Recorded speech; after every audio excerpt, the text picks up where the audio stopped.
기도하겠습니다.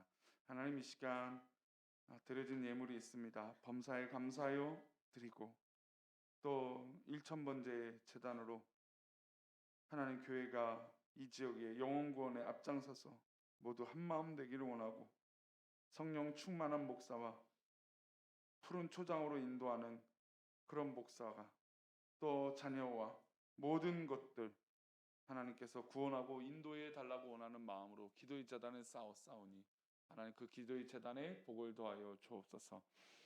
하나님, 그 은혜를 사모하게 이 예배 시간에 모였습니다. 우리가 다른 곳에 시간을 허비하는 것이 아니라 또 그렇게 보내는 것이 아니라 예배하고 기도하고 하나님 은혜를 사모하게 이 자리에 모였사오니 우리에게 은혜를 주시고 말씀을 나눌 때 함께하여 주옵소서. 지켜주실 것을 믿사옵고 전하는 저에게 은혜를 내려주시기 원하며 예수님의 이름으로 기도합니다. 아멘.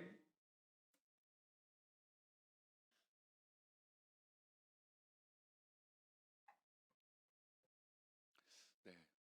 프린트물 오신 분은 또 새로 받으셨죠? 네. 기독교 기본 진리 이제 14번째 성경에는 권위가 있다. 없으신 분들 그래서 하시고 제가 이제 계속 수예배는 좀 진리, 교리적인 부분들을 계속 나누고 또 연구하고 우리 성도들과 함께 공부하는 마음으로 또 설교를 나누고자 합니다. 그래서 우리 설교 시작할 때 이렇게 팻말 이렇게 적을 수 있는 판때기라고 해야 되나요? 요거를 놔두고 이제 공부도 하시고 또 배우고 익히고 하는 마음으로 수요예배를 계속 진행하고 있습니다. 사실 오늘 14번째, 15번째 좀 중첩되는 시간이기도 하는데요. 우리가 성경에 대한 이야기들을 오늘부터 좀 저와 함께 수요예배 때 하고자 합니다. 오늘은 선거날입니다. 오늘 선거날인데도 이렇게 수요예배에 많이들 참석해 주셔서 감사합니다. 우리 성도님들에게 뭐 제가 정치적인 질문을 하지 않지만 참 뭐 거의 대부분이 답답하다, 또 뭐 뉴스 보기 싫다라고 하는 말씀들을 좀 이렇게 종종 자주 하시는 것 같아요. 그 이유는 소위 말해 이놈이나 저놈이나 똑같다. 예. 근데 그 와중에 또 뽑아야 되니까 투표는 안 할 수는 없고 이 하나님 주신 이 국가와 국민의 의무를 다하는 건 하나님 주신 어떤 그런 은혜이고 또 의무이기 때문에 투표를 해야 되니까. 그래서 투표를 하는데 그 사명감 갖고 투표를 하는데 참 어디다 투표하기가 참 어렵다. 아마 그런 의견들이 공통적이라고 생각을 합니다. 우리나라는 뭐 이미 사실 이게 좌우라고 말하는 것은 굉장히 좀 조심스러워요. 뭐 우리가 이제 70년대, 80년대는 좌우라고 말해도 아무래도 이 공산당이라고 하는 잔재가 분명히 남아 있기 때문에 좌우라고 말하는 것이 어느 정도 일리가 있다고 봅니다. 근데 지금은 사실 좌우라기보다는 이제 진보냐 아니면 좀 보수냐 이런 차이인 것 같아요. 근데 이게 뭐 또 그렇다고 보수라고 해서 보수권을 지킨다 이러기보다는 우리가 성경이 말하는 정말 하나님 말씀을 굳건히 지키겠다라고 하는 것에 흔들리지 않겠다. 원칙주의자 같은 보수라고 말하기는 어렵죠. 그런 건 아닙니다. 근데 이제 통상적으로 우리나라의 정치를 뭐 전 세계적으로도 진보와 보수로 나뉘어지게 됩니다. 그래서 이제 민주당과 공화당, 뭐 이제 미국 같은 경우는 그렇게 나뉘어지죠. 그런데 어쨌든 투표를 하는데 참 어려워요. 근데 저는 이제 우리 성도들에게 말씀드리고 싶은 어떤 그런 이 투표의 시작은 공약에 있다라고 믿어요. 공약. 그래서 저도 이번에는 이제 교육감 선거도 하잖아요. 근데 교육감에는 정당이 있습니까? 없습니까? 없어요. 그러니까 교육에는 정치가 들어가면 안 되기 때문에 그런 거예요. 교육에 정치 색깔이 들어가면 또 정치의 전당의 어떤 그런 당의 배경이 들어가면 교육은 그 당의 흐름으로 가기 때문에 그래서 교육감은 정당에 속하지 않은 사람을 뽑습니다. 그런데 이제 날라온 용지들을 보니까 다 뭐 빨간색 아니면 파란색이에요. 뭐 표현은 뭐 진보와 중도와 뭐 연합한 분, 또 보수와 연합한 후보다 뭐 이렇게 선전을 하더라고요. 그런데 사실은 교육감은 그런 정치적인 배경으로 이합 집단을 만들어서는 안 돼요. 교육은 교육이고 아이들을 위한 미래를 위한 교육은 절대로 어떤 그런 당의 이익을 비춰서는 안 되는 건데 좀 아무래도 이제 당선되기 위해서는 이제 색깔을 보여줘야 되니까 그렇게 하는 것 같습니다. 근데 더 중요한 건 우리 아이들을 우리 부모님들을 우리 할머니 할아버지들이 봤을 때 어떻게 교육을 해야 되는가 우리나라의 교육이 어떻게 나아가야 되냐 그 공약을 봐야 돼요. 그리고 더 중요한 건 그 공약을 열심히 지키기 위해서 몸부림치고 있는가. 사실 정치라는 건 그래요. 국민을 위한다는 말을 다 하죠. 그렇죠? 뭐 국민을 위하지 않는다는 사람이 어디 있어요? 그러면 그 사람은 당연히 떨어지겠죠. 모두 다 국민을 위한다고 얘기합니다. 그러면 국민을 위해서 얼마나 몸부림치고 싸우고 있느냐? 자신이 말한 것을 얼마나 행동으로 옮기고 있느냐? 목사도 마찬가지죠. 우리 성도님들이 좋은 목사라고 평가할 수 있는 기준은 그 목사가 말하는 설교가 얼마나 그 삶에서 보여주고 있느냐? 근데 참 목사는 어려워요. 성경에는 사랑한다라고 하는 주제들이 있어요. 근데 다 사랑해야 되잖아요. 그렇죠? 근데 뭔가 편애하는 느낌이 나고 또 뭔가 나는 좀 덜 사랑하는 것 같아. 사랑은 사랑인데 또 덜 사랑한다고 느낌이 오면 또 그것도 시험 들 수 있죠. 당연하죠. 신앙은 사실 그거랑 전혀 상관없는데 받아들이기 나름의 또 그런 문제들이 발생돼요. 또 여러 가지 헌신과 복음과 어떤 그런 모든 성경의 기준에 또 목사가 말하고 내뱉는 그 설교에 얼마나 그 행동을 하고 있는가에 따라서 성도님들이 반응을 하는 건 사실입니다. 즉 자신이 내뱉는 말을 얼마나 잘 지키느냐 그게 정치인이 돼야 되고 또 앞에 서 있는 사람들의 모습이어야 되고 또 이제 항종직을 뽑게 되는데 권사와 안수 집사님을 뽑게 되는데 얼마나 평소에 그 말했던 것들을 정말 신앙 안에서 지키고 몸부림치고 있느냐 그 모습을 보는 거예요. 그리고 만약에 조금 부족하더라도 선출이 됐다면 앞으로 그렇게 살라고 권면하고 인정해 주는 것이죠. 근데 말씀드린 대로 그 내뱉는 말을 이행하지 않는다면 그 사람의 권위는 땅에 떨어집니다. 자녀들이 부모님한테 제일 많이 대드는 게 뭐예요? 엄마 아빠는 말해놓고 왜 안 지켜? 그리고 막 성질을 내죠. 아니 이놈들은 이 자식들은 한 번도 지 약속도 잘 안 지키면서 부모가 뭐 하나 안 지키면 그냥 뒷딸같이 달려들어서 막 죽느냐 사느냐 무슨 평생에 무슨 원수처럼 그냥 달려들어서 엄마는 아빠는 이것도 안 지키면서 왜 나한테 이렇게 강요해 막 그런단 말이죠. 근데 그 자녀들을 볼 때는 부모님이 그 약속을 지켜주는 게 전부인 것처럼 보이기 때문이에요. 근데 왜 우리가 믿는 성경이 만약에 그렇게 들쑥날쑥하고 뭐 부침개 뒤집듯이 뭐 이랬다 저랬다는 뭐 그런 성경의 말씀이 적용이 된다면 우리 성도들이 성경을 믿을 수 있을까요? 당연히 못 믿죠. 그래요. 뭐 더 뭐 100번 양보해서 인간은 뭐 목사는 뭐 성도는 뭐 실수도 하고 넘어질 수 있다 쳐요. 그러나 우리가 믿고 있는 성경이 오류가 있거나 뭔가 문제가 있거나 잘못되면 그 성경을 믿을 수 있을까요? 우리가 종교를 유지하고 또 예수님이라고 하는 나를 구원하신 예수님에 대해서 믿는다는 게 괜찮을까요? 아니죠. 그러면 진짜 우리는 바보죠. 진짜 우리는 뭔가 잘못된 거죠. 오늘 그런 부분들을 좀 더 깊게 얘기를 하고 싶어요. 판단의 기준이 무엇인가? 우리가 살아가는 판단의 기준과 우리가 믿고자 하는 모든 상황의 판단의 기준은 무엇인가? 그리고 얼마나 나의 행동과 문제 인식에 대해서 어떤 것을 근거로 두고 있는가라는 것이에요. 어제 잠깐 유튜브를 보다가 어떤 분이 뭐 그런 우스갯소리 하더라고요. 어, 사람들 그러니까 이거 영상을 보고 있는 분의 집에는 책은 뭐 몇만 권 있죠? 그래요. 몇천 권 있는 거 당연하죠. 뭐 이런 식으로 얘기하더라고요. 사실 뭐 각 가정에 한 100권, 200권 책이 있기도 쉽지는 않죠. 그렇죠? 근데 그거를 자기는 다 읽어봤다는 거예요. 와, 대단해요. 그 모든 책을 다 읽고 막 이랬다는 얘기를 하더라고요. 근데 그런 책들을 많이 읽는 건 무엇일까요? 내가 행동하고 가르치는 데 있어서 뭔가 부족하고 모자르니까 그 책을 통해서 아, 그런 거구나라고 어떤 그런 동기와 근거, 나의 행동에 근거를 두기 위해서 그런 책들을 읽는 것입니다.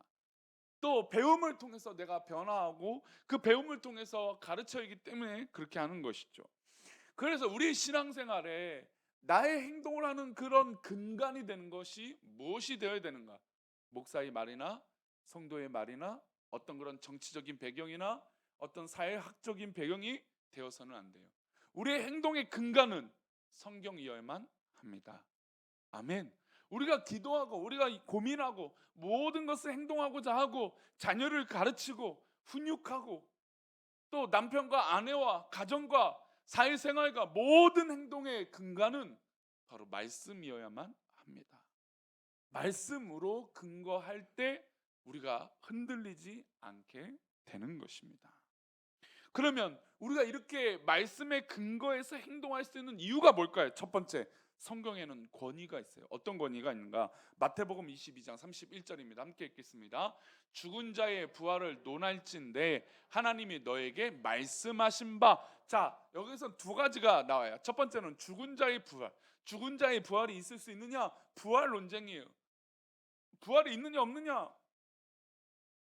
두 번째인데, 논한다는 건 뭘까요? 토론을 하는 거죠. 당신이 옳으냐 내가 옳으냐 이야기를 따지는 거예요. 물론 주제는 부활에 관한 주제지만 어쨌든 토론을 해요. 이 토론은 우리가 살다 보면 여러 가지예요. 그게 맞느냐 안 맞느냐.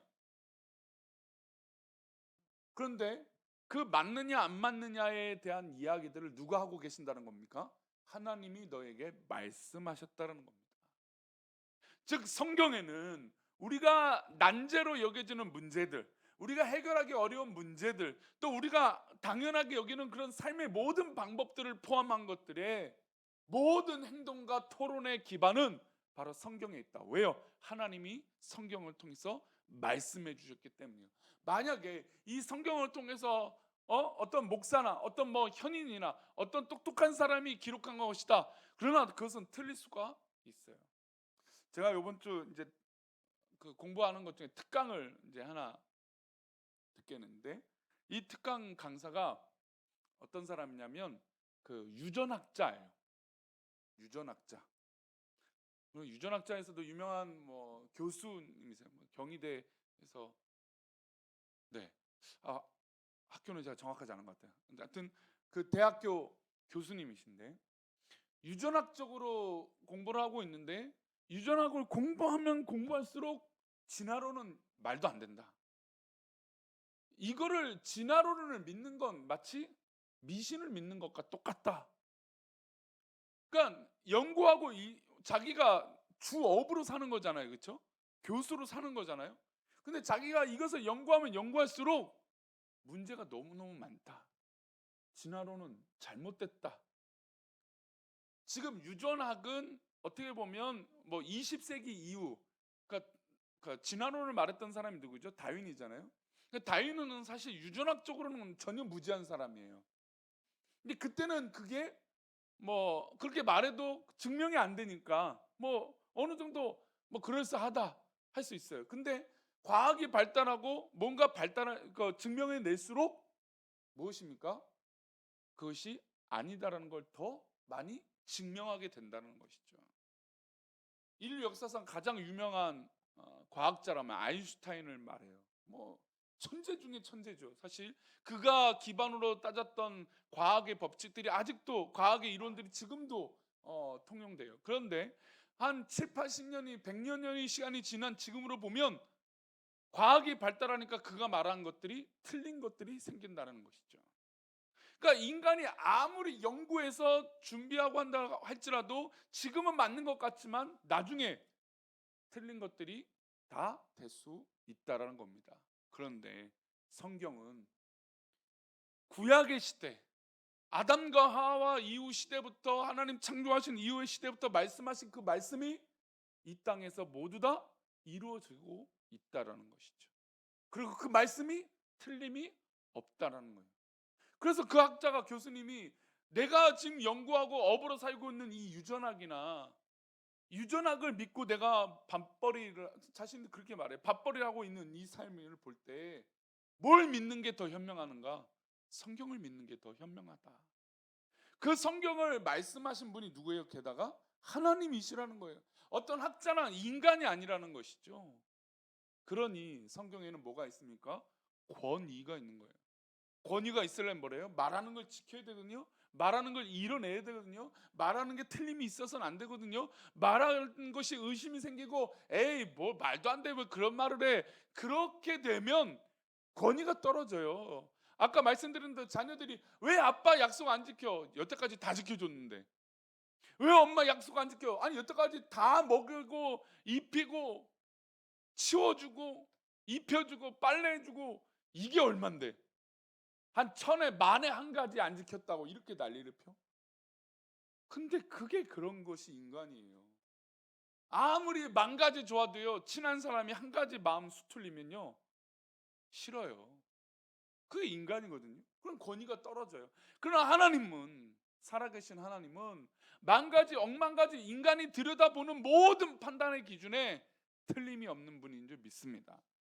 그 하나님이 말씀하신 것이 무엇이에요? 성경이라는 거예요. 성경.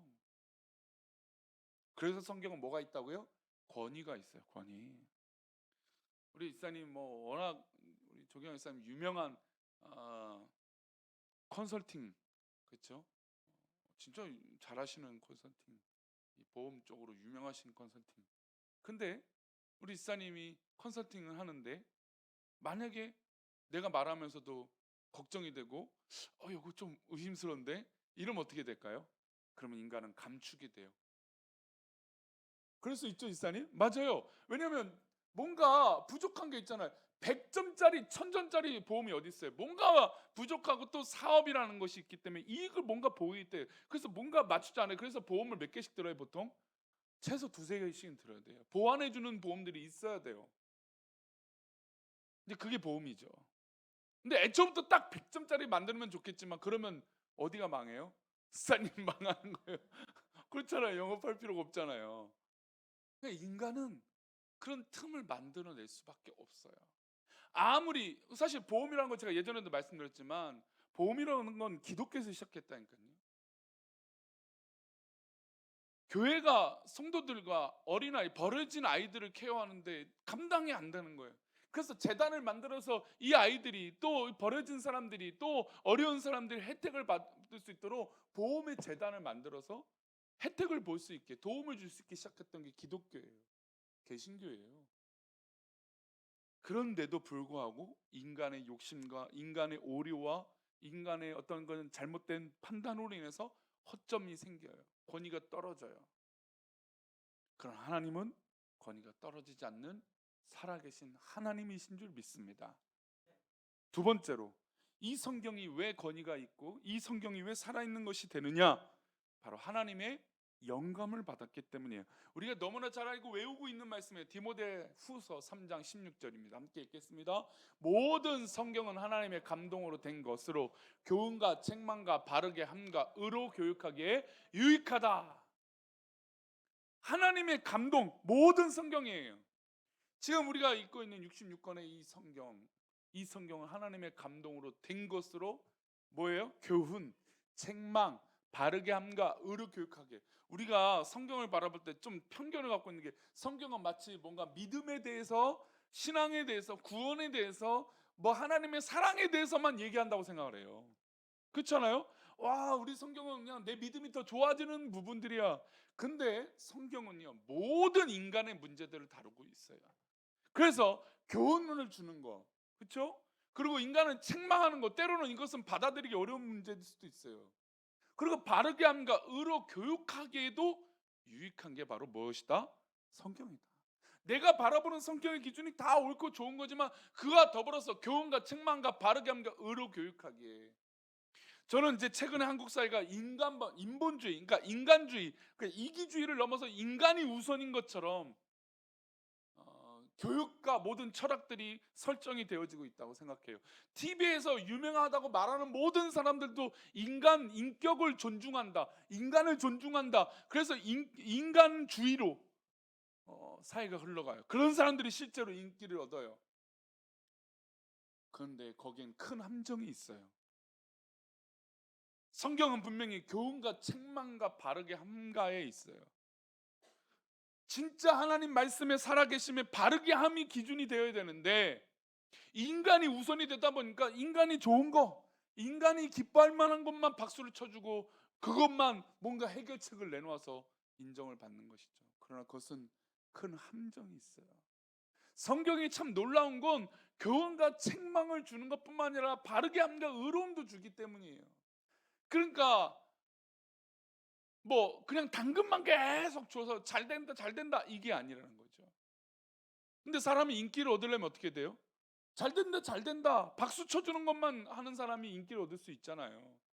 그런데 성경은 하나님 말씀으로 우리가 잘 되길 원하는 이 귀한 말씀으로 감동으로 말씀을 주셨는데 교훈과 책망과 바르게 함과 의로 교육함에 있다라는 것이에요. 그래서 저는 우리 자녀들의 교육의 근간이 성경이 되기를 축원합니다. 잠언을 읽게 하세요. 얼마나 좋아요. 잠언을 통해서 스스로 깨닫게 하는 거예요. 다만 옆에서 부모님이 거봐 성경은 이렇게 기록되어 있으니까 너 그렇게 살아야 돼 이러면 이제 그 화살이 누구한테 달려들어요? 나한테 달려들어요. 엄마 아빠 봐 이렇게 안 살면서 꼭 그렇게 나한테 얘기한다 이렇게 되니까 그냥 스스로 하나님 말씀 통해서 저는 그냥 시편만 읽어봐도 얼마나 좋아요. 인간의 모든 고민과 생사화복이 다 고백 가운데 다 담겨져 있어요. 뭐 다윗이 맨날 좋았습니까? 시편을 보세요. 뭐 다윗이 뭐 100개가지가 있으면 100가지 다 좋아서 하나님 찬양합니다라고 노래하는 찬양시만 있습니까? 감사하는? 아니에요. 하나님 나 너무 힘들어요. 저 원수들 왜 안 죽이세요? 왜 저희 원수들이 내 눈앞에서 안 사라지게 하십니까? 왜 이 고난의 끝을 보이지 않게 하십니까? 뭐 계속 그래요. 그러니까 우리의 모든 인간에 일어나는 일들을 하나님은 간섭하시는 게 바로 성경 말씀이에요. 놀라운 것이죠. 베드로서 1장 19절부터 21절 말씀 읽어보겠습니다. 좀 길지만 함께 읽겠습니다. 또 우리에게는 더 확실한 예언이 있어 어두운 데를 비추는 등불과 같으니 날이 새어 샛별이 너희 마음에 떠오르기까지 너희가 이것을 주의하는 것을 오르니라. 먼저 알 것은 성경의 모든 예언은 사사로이 풀 것이 아니니 예언은 언제든지 사람의 뜻으로 낸 것이 아니요 어떤 거요? 오직 성령의 감동하심을 받은 사람들이 하나님께 받아 말한 것이나. 놀라워요. 어두운 데를 비추는 등불과 같은 게 성경이다. 그리고 이 성경을 풀어내는데 사사로이, 그러니까 사사로인 게 뭐죠? 제가 좀 전에 이야기를 했던 요즘 인기 있는 사람들 그냥 인본주의, 인간주의, 그러니까 뭐 사람들에게만 막 좋게 보이려고 하는 그런 막 인간 욕심들. 막 학자들도 그냥 인간에게만 인기를 얻는, 자신의 학문에 대해서 자부심을 갖고 있는 것이 아니라 그냥 어떻게든 인기를 끌어서 사람들에게 비춰주려고 하는. 그러니까 사실 저는 어렸을 때 철학자들, 교수님들 하면 막 자신의 학문에 대해서 막 열심히 치열하게 싸웠던 분, 막 토론하고 그런 분들이 떠오르는데 지금은 그냥 인기를 얻으려고 그런 분들이 더 많아지는 현실. 목사들도 마찬가지, 모든 부분에서 마찬가지겠지만 사사로이 푼단 말이에요. 사사로이. 그러니까 성경을 내 기준에 내 마음대로 해석해 버려요. 그러나 이 성경은 무엇으로 감동이 되어 있습니까? 성령으로 감동이 되어 있어요. 성령으로 풀어가야 돼요. 기도함으로 풀어가야 돼요. 성령의 감동으로 비춰주셔야 돼요. 이게 바로 조명하심이에요. 조명. 조명이 뭡니까? 그냥 뭐 단순하게 쉽게 설명한다면 이 어두운데 불을 꺼놓는 게 조명을 끈 거잖아요. 근데 주님께서, 성령께서 우리 가운데 알게 해주시라고 어두운 데로 딱 비춰주는 거예요. 깨닫게 해주신 은혜예요. 성경을 읽고 깨달을 때 이 조명하심이 없이는 성경을 이해하기 어려워요. 왜요? 왜냐하면 인간은 사사로이 풀기 때문이에요. 내가 괴로워요? 내가 힘들어요? 그럼 어떤 말씀이 눈에 들어와요? 원수들에 대한 하나님의 심판에 대한 말씀이 들어와요. 야, 저 원수들 하나님 심판하시겠지. 그래요. 그게 인간의 사사로이 마음을 푸는 성경 말씀이에요. 성도님들도요, 목사님들의 설교를 판단할 때 사사로이 판단하는 설교를 안 좋아해요. 재미난 얘기를 지난 교직 때 소리할 때 목사님이 우스갯소리예요. 우스갯소리인데 자기가 되게 실수를 했대요. 강단에서 엄청 강단에 실수했는데 지금 수습이 안 된대요. 그래서 무슨 얼마나 큰 실수를 해서 그렇게 수습이 안 되냐 그랬더니 그분이 하시는 말이 자기가 설교할 때 충청도 여자랑 결혼해서 재미가 없다. 전라도 여자랑 결혼했으면 재미있었을 텐데, 충청도 여자랑 결혼해서 참 재미가 없다. 시험 들지 마세요. 제 얘기 아닙니다. 그분이 수습이 안 된다라고 표현이에요. 예. 그래서 딱 설교 끝나고 그냥 우스갯소리로 자기는 한 거였는데, 갔더니 한 권사님 와갖고 전라도 출신인데, 전라도 출신인데 좋으면 우리 집 와오라고. 그리고 이제 경상도 출신들은 이제 뭐 슬퍼하시고, 아니면 뭐 왜 우리는 아니냐, 뭐 이런 공격, 따가운 눈빛에 아주 그냥 곤란해서 수습이 안 된다고. 물론 이건 농담이었어요. 그분의 농담이고 그저 그냥 사모님을 비하해서 웃기고자 했던 어떤 그런 유머였을 거예요. 조심스럽죠, 사모님을 그렇게 얘기하는 것도. 근데 만약에 성경을 근거해서 자기 마음대로 해석하는 게 느껴진다? 성도님들이 대번에 알아요. 우리 자녀들이요, 부모님들을 평가하고 부모님들을 얘기할 때 평소에 엄마 아빠가 말한 걸 꼭 기억해내요. 근데 그 기준이 이랬다 저랬다 하면 아이들도 혼란스러워요. 제가 요즘 아내랑 꼭 보는 프로그램 중에 하나가 개는 훌륭하다. 가끔 이제 뭐 챙겨보는 건 아닌데 좀 늦은 시간에 하는 거기는, 뭐 재방송을 또 그 다음날 해주긴 하니까. 그래서 종종 봅니다. 근데 이제 대부분의 문제 있는 강아지가 부부가 키우는 자세가 달라서 문제가 생겨요. 엄마 아빠가 있잖아요. 뭐 개나 고양이를 키우는데 엄마 아빠의 기준이 달라요. 엄마는 막 예를 들어서 막 너무 예뻐하기만 해요. 뭐 개가 짖으면 그냥 뭔가 막 다 해주려고 그래요. 뭐 아빠일 때도 있어요. 근데 반대로 아빠는 막 엄해요. 막 혼내죠. 뭐 이런 경우도 있고, 아니면 두 사람 다 막 맹목적으로 막 사랑해요. 막 어쩔 줄 몰라요. 막 개가 막 조금만 막 헤갰거리면 그냥 바로 간식 갖다 바치고, 개가 상전이고 막 그런 경우도. 그냥 개가 버릇이 없어지죠. 근데 딱 훈련사가 오면 딱 몇 가지 딱 철칙들을 정해줘요. 얘가 1등이 되면 안 된다. 그 얘기를 어느 집 가나 거의 다 하더라고요. 그러니까 우상이 되는 거죠. 1등이 되면 안 된다. 그러니까 상벌에 대해서 명확해야 된다. 그리고 인간을 우습게 만들면 안 된다. 그러니까 가끔 키우다가 이 강아지가 우리 자녀들, 남편, 아내보다 더 귀하게 되는 경우들이 있어요. 그러면 걔도 안다는 거예요. 그리고 근데 더 놀라운 건요, 그렇게 걔가 누구를 우습게 보느냐, 그렇게 예뻐하는 사람을 우습게 봐요. 그러니 더 버릇이 없어지죠. 제가 어제 잠깐 재방송 봤던 강아지가 그러더라고요. 막 계속 짖는데 예뻐하는 사람을 우습게 보여요. 사사로이 푼다는 건 바로 이런 거예요. 자기 마음대로, 자기 감정대로, 자기 상황대로 성경 말씀 풀면 단번에 우리 성도님들이 기억해낸다니까요. 우리 아이들이 기억하는 것처럼 우리 어른들도 목사가 말한 것들을 기억해내요. 그때는 그러지 않았냐. 그게 바로 사사로운 것을 느꼈기 때문에 느껴요. 그러니 이 목사를 위해서 기도해 주실 때 우리 성도님들, 목사님이 제발 사사로운 감정으로 성경 말씀을 해석하지 않게 해달라고, 그렇게 가르치는 목사가 되지 않도록. 그래서 제가 정치에 대해서 말하지 않으려고 한다라고 하는 것, 그러니까 정치에 대해서 얘기하지 않는다는 게 이것이 옳다 저것이 옳다 그렇게 말하지 않으려고 하는 의도가 바로 그런 거예요. 사사로이 풀 수밖에 없거든요. 세상의 것을 이야기할 땐 사사로운 감정이 들어갈 수밖에 없어요. 그래서 때로는 저도 설교 때 계속 뭐 좀 유쾌하고, 그쵸? 좀 설교 때 좀 우리 성도님들이 부담되지 않고 그런 말씀을 좀 계속 나누고 싶은데, 그러면 사사로이 풀 수가 있어요, 성경을. 그렇잖아요. 그러니까 분명히 하나님은 교훈과 책망과 바르게 함과 의로 교육함이 있다고 했잖아요, 성경 말씀에. 그럼 뭘 빼야 돼요? 책망도 빼고 바르게 함도 좀 빼버리면 아마 인기 있는 설교가 될 수도 있을 거예요. 근데 그렇게 해서는 사사로운 말씀 해석으로 해서는 안 되는 것이죠. 실제로 한국 교회가 그래서 병드는 면도 있어요. 제가 지난주에 이제 시작했던 보혈에 관한 설교는 바로 그런 의미예요. 교회가 보혈이 없이 화려해지고, 사실 참 우리 교회 이전하고 나서 뭐 규모야 좀 줄어들었지만 예배당도 지금 지난주에 보니까 계속 좁다는 생각이 계속 확 와요. 지금 위에서 예배를 많이 드리고 있는데도 여기가 좁아요. 좁다는 생각이 막 점점 와요. 이번 주부터 좀 이제 한 칸에 이제 4개씩 다 4개씩일 텐데, 여기 원래는 4개인데 지금 코로나 때문에 이제 좀 넓히려고 했는데 이제 4개 원래대로 4개씩 놔둘 거예요. 그러면 최소 한 칸엔 한 3분 정도 앉아주세요.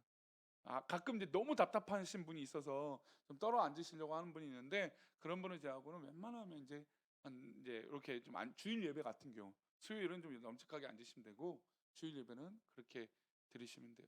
막 그런 생각. 근데 그렇게 막 뭐 공간이 조금 좁다라는 생각이 좀 들기도 하지만, 어느 교회든 이제 요즘 뭐 친구들 후배들 뭐 교회 얘기들 듣다 보면, 야 그래도 우리 교회가 너무너무 좋다. 근데 이렇게 좋은 이유가 무엇일까라고 하는 것. 그리고 제가 막 당당하게 지금 이렇게 하나님 인도하심이 그런 모든 아픔들을 다 회복시켜 주시고도 남는다.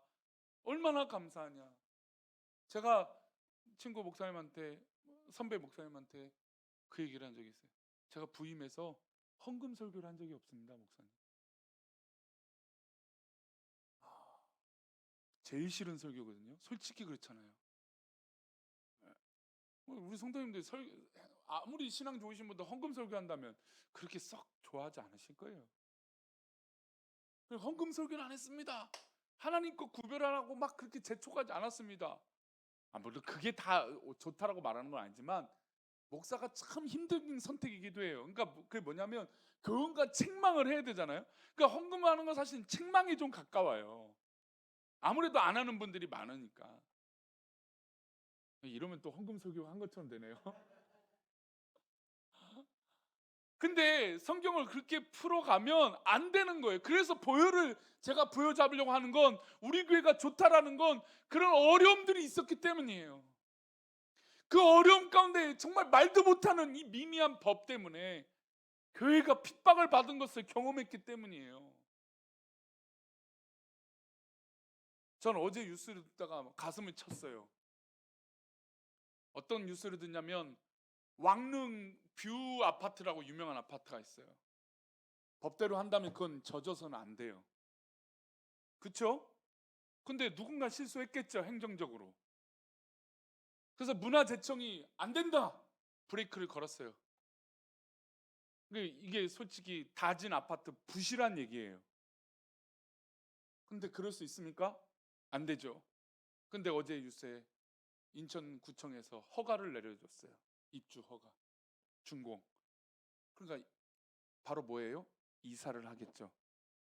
그 뉴스의 말미에 뭐라고 나오냐면, 대법원 판단에 문화재청이 이기더라도 이것을 돌이키기는 어려울 것 같습니다. 왜냐하면 입주했기 때문에. 강제 철거나 강제 퇴거하기는 현실적으로 어렵다.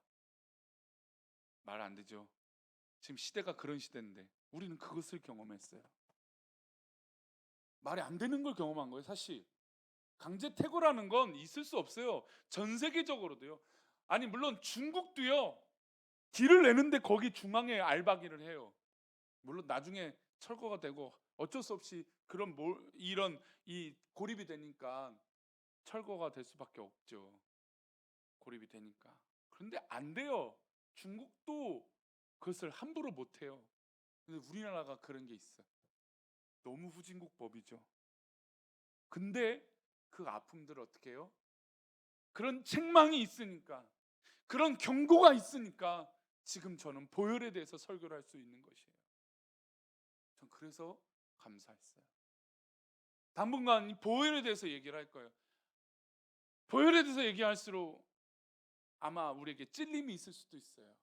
불편할 수도 있어요.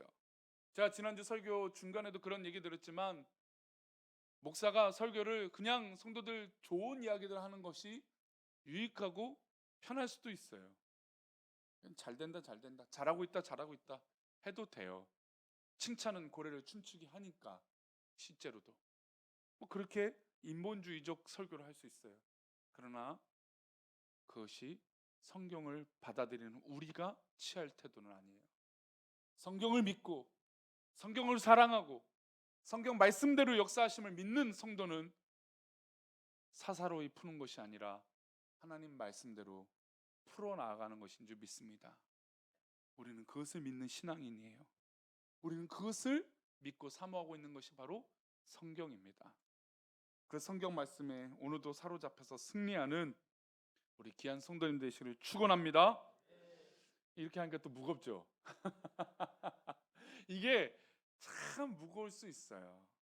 저도 그래서 참 고민이에요.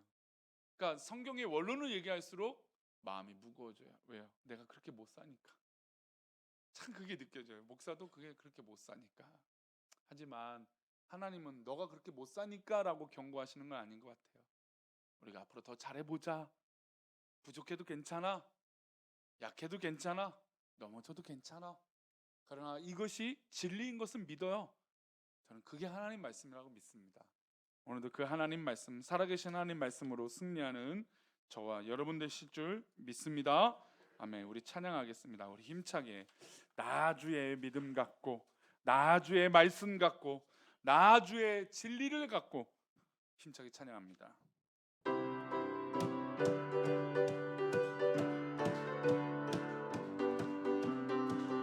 나 주의 믿음 갖고 홀로 걸어도, 나 주의 믿음 갖고 노래 부르리. 높은 구름 몰아치고 하늘 덮어도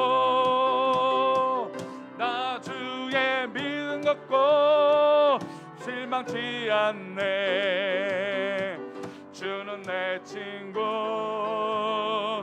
진실한 친구. 생날 다 주지하리, 주지하리. 나 주의 믿음 갖고 덮어도, 나 주의 믿음 갖고, 나 주의 믿음 갖고 실망치. 내 주는 선한 목자십니다. 내 주 선한 목자. 나를 걸어도 사망의 골짜기로, 사망의 골짜기로 다닐지라도 주님께서 나의 길을 인도하시니 나 따라가리. 언제까지나 주는 내 목자, 주는 내 목자. 선하신 목자 어디 가든지 함께 하시네. 주님께서 나의 길을 인도하시니 나 주를 따라. 언제까지나 할렐루야. 우리가 주님을 따라가고 주님을 믿고 주님을 의지하고 살아가는 건 주님이 거기 계시기 때문이에요. 말씀 가운데 거기 계시기 때문이에요. 우리 주님은 우리를 떠나신 적이 없어요. 우리를 버리신 적이 없어요. 근데 우리가 의심해요. 우리가 염려해요. 우리가 걱정해요. 우리가 주님을 떠나요. 우리가 주님의 말씀을 의심해요. 살아계신 하나님을 외면해요. 이 시간 우리 하나님께 기도할 때, 하나님, 내가 하나님 말씀을 의지하고 믿기를 원합니다. 그 말씀대로 살아가기를 원합니다. 그 말씀이 내 삶에 풍성해지길 원합니다. 우리 그런 마음으로 이 시간 나같이 하나님께 기도합니다. 나같이 기도합니다. 주여 하나님, 아버지 하나님, 우리가 주님의 말씀을 의지하고 주님 뜻대로 살아가면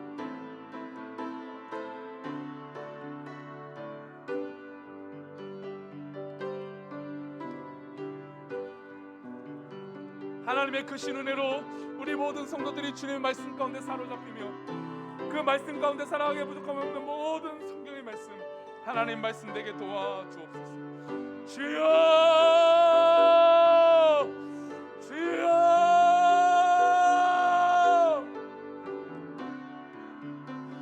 아버지 하나님, 은혜를 베풀어 주옵소서.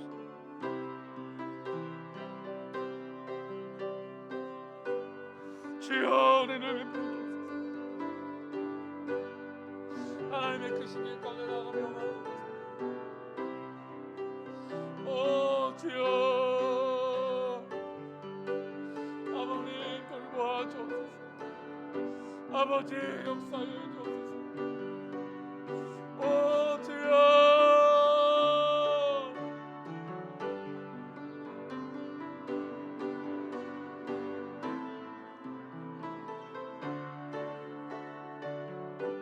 하나님의 그 신뢰를 우리가 살아가면서 할 수 있도록 복을 내려 주시옵소서.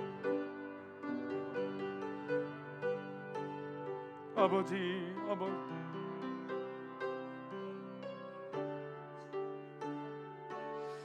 우리 계속해서 기도할 때 우리 성도님들이 풀리지 않는 숙제 같은 것들이 있어요.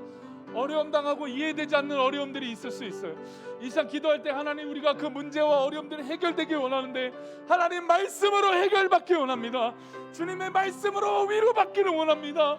이 시간 우리 다 같이 우리 성도들의 문제와 어려움을 위해서 기도할 때 주님께서 해결해달라고, 말씀으로 이해되게 해달라고, 말씀으로 깨닫게 해달라고, 말씀으로 이겨낼 수 있게 해달라고, 말씀으로 하나님 살아계심을 나타나게 해달라고, 우리의 문제와 염려들이 떠나갈지어다.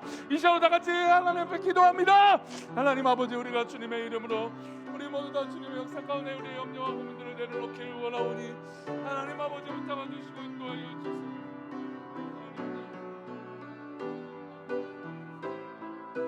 하나님 돌보아 주옵소서. 오 주님 돌보아 주옵소서. 아버지 역사에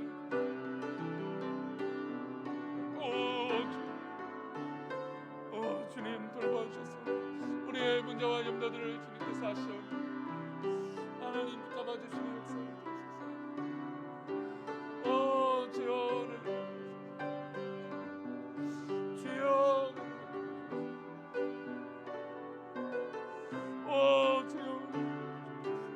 하나님, 우리 문제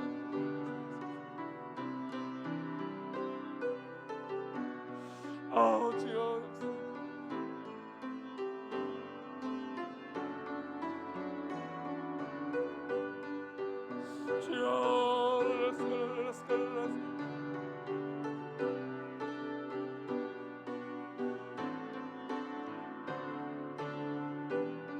우리 이 시간 마지막으로 기도할 때 우리 가정과 교회와 우리 선교사님들과 또 우리 성도님들의 자녀와 손주들을 위해서 기도하겠습니다.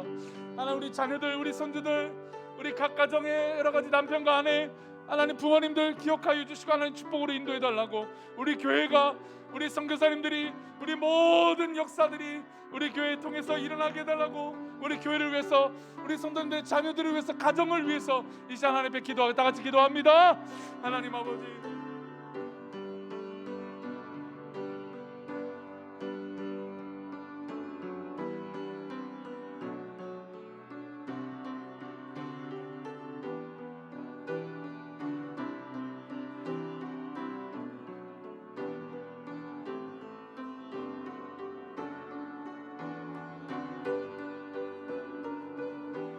아버지, 아버지,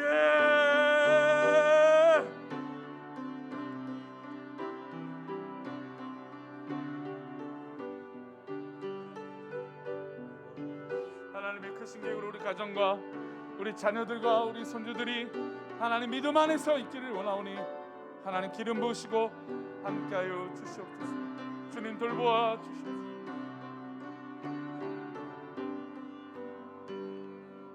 하나님 아버지, 혹이나 우리가 어려움으로 인해서 의심이 돋고 의심병이 생긴다면 하나님 이 시간 치료하셔서 우리의 안개들이 거쳐지게 하시고 의심이 사라지게 하시고 살아계신 하나님의 말씀의 권위가 세워지는 놀라운 은혜가 있게 하여 주시옵소서.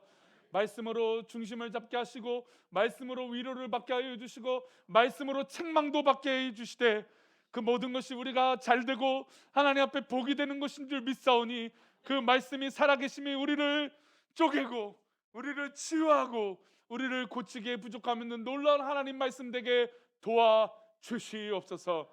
우리 성도들이 하나님 앞에 부르짖고 기도하는 모든 기도의 제목이 말씀에 근거하게 하여 주시고 말씀 때문에 말씀으로 기쁨과 소망이 넘치게 하여 주옵소서. 우리를 그렇게 인도하실 것을 믿고 감사하며 거룩하신 예수 그리스도 이름으로 기도올리옵나이다. 아멘. 하늘에 계신 우리 아버지여, 이름이 거룩히 여김을 받으시오며 나라의 임하옵시며 뜻이 하늘에서 이룬 것 같이 땅에서도 이루어지이다. 오늘 우리에게 일용할 양식을 주옵시고 우리가 우리에게 죄 지은 자를 사하여 준 것 같이 우리 죄를 사하여 주옵시고 우리를 시험에 들게 하지 마옵시고 다만 악에서 구하옵소서. 세계 나라와 권세와 영광의 아버지께 영원히 있사옵나이다. 아멘.